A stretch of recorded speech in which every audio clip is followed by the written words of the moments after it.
नमस्कार, आप देख रहे हैं कैपिटल टीवी बिहार। मैं हूं आपके साथ सृष्टि शाह। बिहार की राजनीति में इस समय सबसे बड़ी खबर सामने आई है और वो है मुख्यमंत्री नीतीश कुमार ने राज्यसभा जाने के लिए नामांकन दाखिल कर दिया और इसके साथ ही राज्य की सियासत में नए दौर की शुरुआत की चर्चा भी तेज हो गई है। लगभग 2 दशकों तक बिहार की राजनीति की धुरी रहे नीतीश कुमार के इस फैसले ने कई सवाल खड़े कर दिए। नामांकन के मौके पर केंद्रीय गृह मंत्री अमित शाह का पटना पहुंचना भी सियासी हलकों में कई संकेत दे रहा है। एनडीए के कई नेताओं के साथ बैठक की चर्चा, ये कयास लगाए जा रहे हैं कि बिहार में जल्द नई सरकार के गठन को लेकर बड़ा फैसला हो सकता है। ऐसे में अब सबसे बड़ा सवाल यही है कि अगर नीतीश कुमार बिहार की राजनीति से पीछे हटते हैं तो बिहार की सत्ता किसके हाथ में जाएगी और क्या बीजेपी अब राज्य में अपना मुख्यमंत्री देखना चाहती है? तो चलिए जरा विस्तार से जानते हैं क्या है ये बुरी खबर।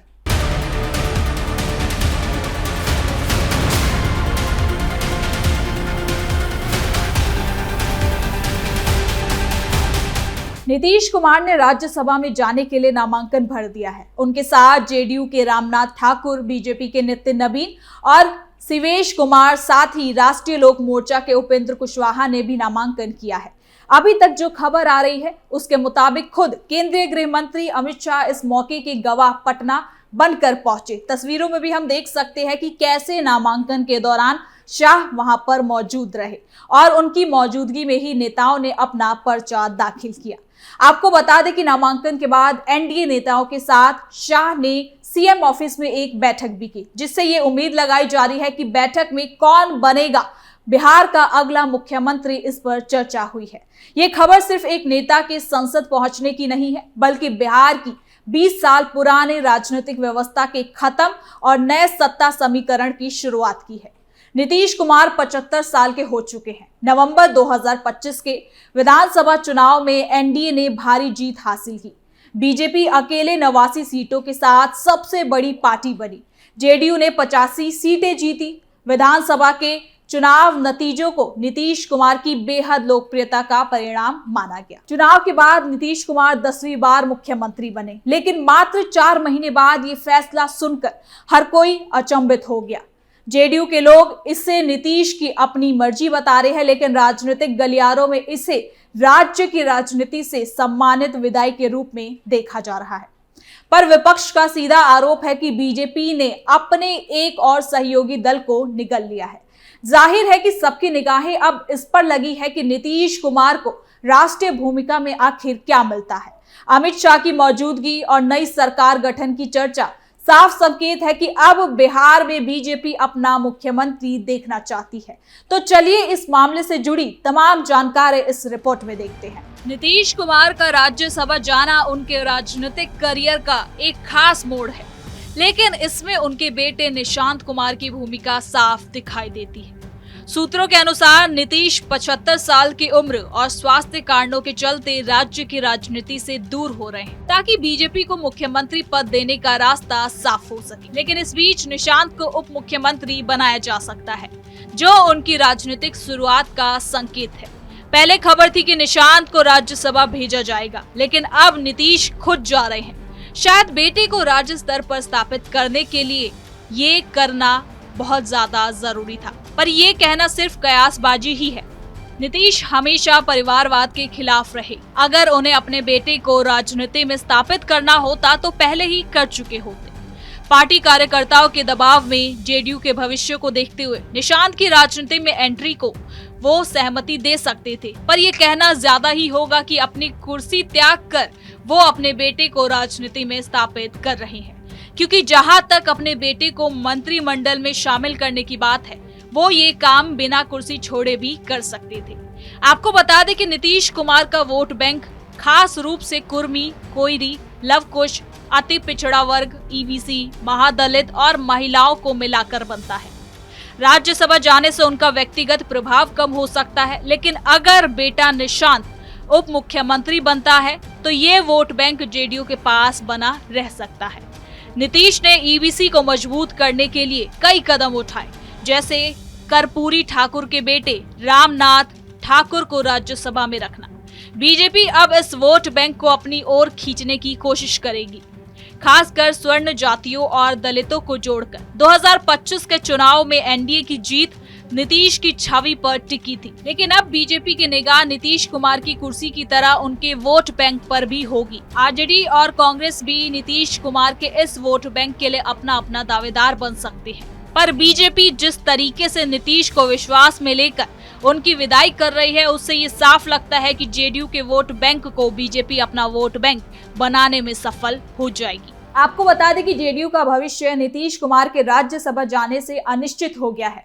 नीतीश पार्टी की धुरी है, उनके बिना नेतृत्व संकट गहरा सकता है। नीतीश कुमार ने अपने अलावा पार्टी में किसी को उभरने नहीं दिया। जाहिर है कि नीतीश कुमार के बाद पार्टी में और कोई ऐसा है भी नहीं जिससे पार्टी के बंटने का खतरा हो। नीतीश की करिश्माई छवि और पार्टी चुनावी राजनीति में सफलता हासिल करती है। अब जेडीयू के लोगों के सामने ऑप्शन यही होगा कि वो या तो बीजेपी की छत्र छाया में आ जाए या बीजेपी ही ज्वाइन कर ले। अगर निशांत उप मुख्यमंत्री बनते हैं तो पार्टी कुछ दिन उनके नाम पर एकजुट जरूर रह सकती है। संजय झा जैसे नेता अंतरिम कमान भी संभाल सकते हैं, लेकिन लॉन्ग टर्म की लीडरशिप के लायक पार्टी में कोई भी नहीं दिख रहा। इस तरह भविष्य में पार्टी का विलय बीजेपी में हो जाएगा तो कोई भी अचंभित वाली बात नहीं होगी। वैसे भी बीजेपी लगातार ईबीसी कुर्मी वोट बैंक के बीच मजबूती से अपनी पहुंच बना रही है। इसके साथ ही अगर विपक्ष की बात करें तो आरजेडी नीतीश कुमार के इस फैसले पर जमकर बरस रही है और कह रही है कि बीजेपी ने जेडीयू को हाईजैक कर लिया है। इसके साथ ही क्या कुछ कह रहे हैं तेजस्वी यादव भी इस वीडियो में देखें। 28 जनवरी 2024 में जब हम लोग को छोड़ के गए थे तब उनके पास कोई वाजिब वजह भी नहीं थी कि हम लोगों को क्यों छोड़ा था। उस समय भी हम लोगों ने ये कहा था कि भाई बीजेपी जो है जनता दल यूनाइटेड पार्टी को खत्म कर देगी, अब जनता दल यूनाइटेड पार्टी अब बचेगी नहीं। हमारी पूरी सहानुभूति नीतीश कुमार जी के प्रति है। चुनाव में भी हमने उनके खिलाफ कुछ नहीं कहा और चुनाव के दौरान भी घूम घूम के ये बात हम कहते थे कि भाई नीतीश जी को तो घोड़ी पे चढ़ाया है दूल्हा बना करके, लेकिन फेरा किसी और के साथ दिला रहा है।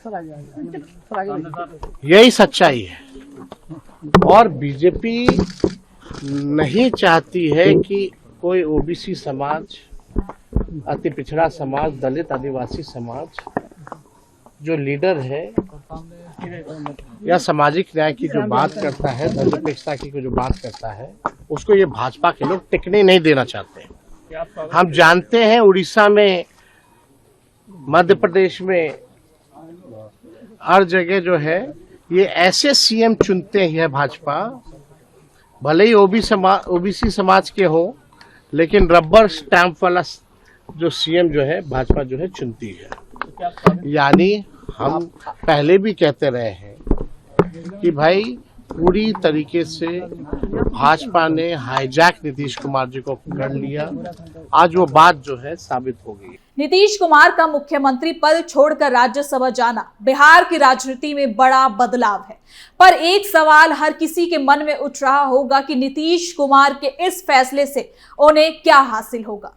आमतौर पर नेता अपनी कुर्सी तब तक नहीं छोड़ते जब तक उनकी सांस चलती है। ऐसे तमाम उदाहरण हैं कि नेता डेथ बेड पर होने के बाद भी रिजाइन नहीं देते हैं, उससे बचते हैं। जेल में महीने बिताने के बाद भी एक नेता सीएम पद नहीं छोड़ता। विधानसभा में बहुमत ना होने के बाद भी मुख्यमंत्रियों को यह भरोसा रहा है कि वो अंतिम समय में कोई ना कोई विकल्प तो निकाल ही लेंगे, पर नीतीश कुमार के साथ ऐसी कोई बात नहीं हुई। वो आराम से कुछ साल और निकाल सकते थे। जाहिर है कि सवाल तो उठेगा कि नीतीश कुमार ऐसा क्यों करने जा रहे हैं। तो क्या ये समझा जाए कि उन्हें कोई संवैधानिक पद मिल रहा है? पर जिस तरह की राजनीति इस समय देश में चल रही है, उससे ये साफ दिख रहा है कि उन्हें आने वाले समय में कम से कम राष्ट्रपति या फिर उपराष्ट्रपति का पद तो नहीं मिलने वाला। हाँ, केंद्रीय मंत्री का पद उन्हें जरूर मिल सकता है, पर फिर वही सवाल उठता है कि किसी स्टेट का राज्यपाल बन जाना या केंद्रीय मंत्री बनने के आश्वासन पर कोई मुख्यमंत्री का पद आखिर खुशी खुशी कैसे छोड़ सकता है। कुल मिलाकर बीजेपी लंबे समय से बिहार में ड्राइविंग सीट चाहती थी, पर मौका नहीं मिल पा रहा था। अब नीतीश कुमार की बीमारी का बहाना बनाकर बीजेपी अपनी इस इच्छा को भी अंजाम दे सकती है। अमित शाह की पटना यात्रा, नई सरकार के गठन की बैठक साफ संकेत है कि बीजेपी का दबाव और दाव काम कर चुका है। तो फिलहाल के लिए इस खबर में इतना ही। देखते रहिए कैपिटल टीवी बिहार।